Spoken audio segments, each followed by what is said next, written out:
በምንጃር ሸንኮራ ወረዳ ለግንባታ መሸጋገሪያ የተደረደረ እንጨት ተደርምሶ ቢያንስ 35 ሰዎች ህይወታቸው አለፈ።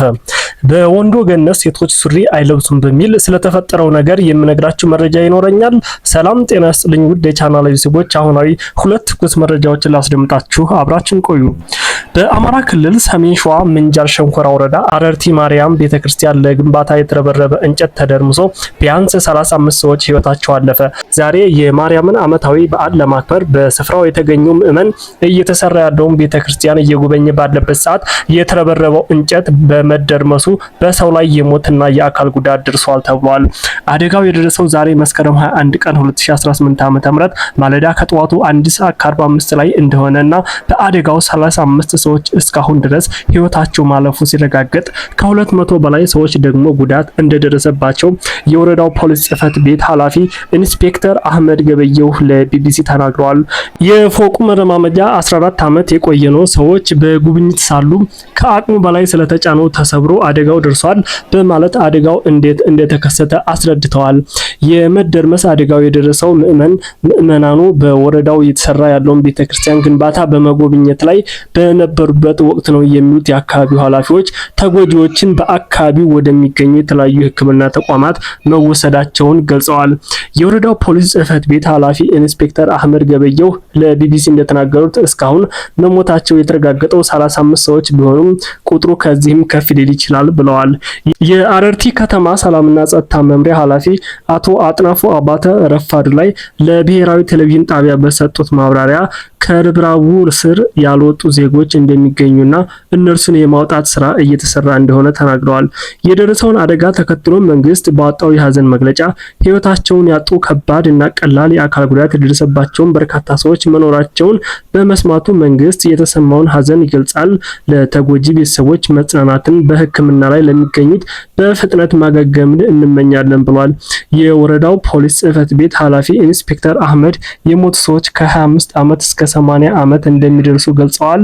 እናንተም ነፍስ ይማር እያላችሁ ለፉ።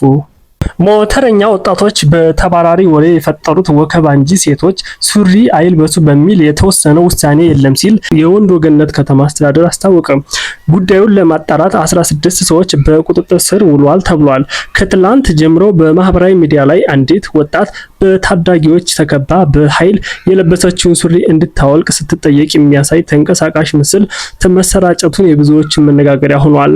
ጉዳዩን አስመልክቶ ብዙ ተከታይ ያላቸው የተለያዩ ግለሰቦች በማህበራዊ ሚዲያ በአካባቢው የባህል ሽማግሌዎች ሴት ሱሪ አትልበስ የሚል አዋጅ መተላለፉን ይህም ተንቀሳቃሽ ምስል የዚሁ ትዕዛዝ ማሳያ እንደሆነ ሲጽፉና ሲናገሩ ነበር። በዚህ ጉዳይ የወንዶ ገነት ከተማ አስተዳደር መንግስት ኮሚኒኬሽን ጽሕፈት ቤት አቶ መስፍን ዳዊትና የሰላምና ጸጥታ ጽሕፈት ቤት ኃላፊው አቶ ጡመራ ዮሐንስ እንደተናገሩት አቶ መስፍን ዳዊት እንደገለጹት በከተማው ጎራባች አካባቢ በባህላዊ ጋብቻ ጥሎሽ ጉዳይ የባህል ሽማግሌዎች ስብሰባ ላይ ይህ ሐሳብ ሴቶች ሱሪ እንዳይለብሱ የሚለው መነሳቱን በመግለጽ ሞተረኛ ወጣቶች አንዲትን ሴት በከተማው ዋሻ ተብሎ በሚጠራው አካባቢ ሱሪ ለምን ለበሽ በሚል ባነሱት ሐሳብ መነሻ የጎዳና ላይ ታዳጊዎችና የተለያዩ ወጣቶች ልጅቷን ከበው ሲጮሁ አንድ ወጣት ቀርጻ በቲክቶክ ማሰራጨቷን ተናግረዋል። በወረዳው ምንም አይነት የአለባበስ ስርዓትን የሚደነግግ ሕግም ሆነ አዋጅ የለም የሚሉት አቶ መስፍን ይህንን ተከትሎ በርካቶችን የተሳሳተ መረጃ ሲቀባበሉት ተስተውሏል ብለዋል። ሞተረኛ ወጣቶች በተባራሪ ወሬ የፈጠሩት ወከባ እንጂ ሴቶች ሱሪ አይልበሱ በሚል የተወሰነ ውሳኔ የለም ሲሉ ገልጸዋል። ክልከላው ተውዟል ስለተባለው የመልጋ አካባቢ ከነሱ መዋቅር ውጭ ስለሆነ መረጃ እንደሌላቸው የተናገሩት ኃላፊው ይህን እንደምቹ አጋጣሚ በመጠቀም ግርግር እንዲነሳ ፍላጎት ካላቸው አካላት ጋር ግንኙነት ያላቸው ተብሎ የተጠረጠሩ 16 የሚያህሉ ሰዎች ፖሊስ በቁጥጥር ስር አውሎ ምርመራ እያደረገባቸው መሆኑንም ተናግረዋል። የወንዶ ገነት ከተማ አስተዳደር ሰላምና ጸጥታ ጽሕፈት ቤት ኃላፊ አቶ ጡመራ ዮሐንስ በበኩላቸው በወቅቱ ችግሩ መከሰቱ መረጃው የደረሰው ፖሊስ ወዲያው ልጅቷን ጭምር በማረጋጋት ታዳጊዎቹን በቁጥጥር ስር መዋሉን ገልጸዋል። በከተማዋ በአሁኑ ሰዓት ምንም አይነት የሴት ሱሪ ክልከላ አለመኖሩንም አቶ ጡመራ ጨምረው ገልጸዋል።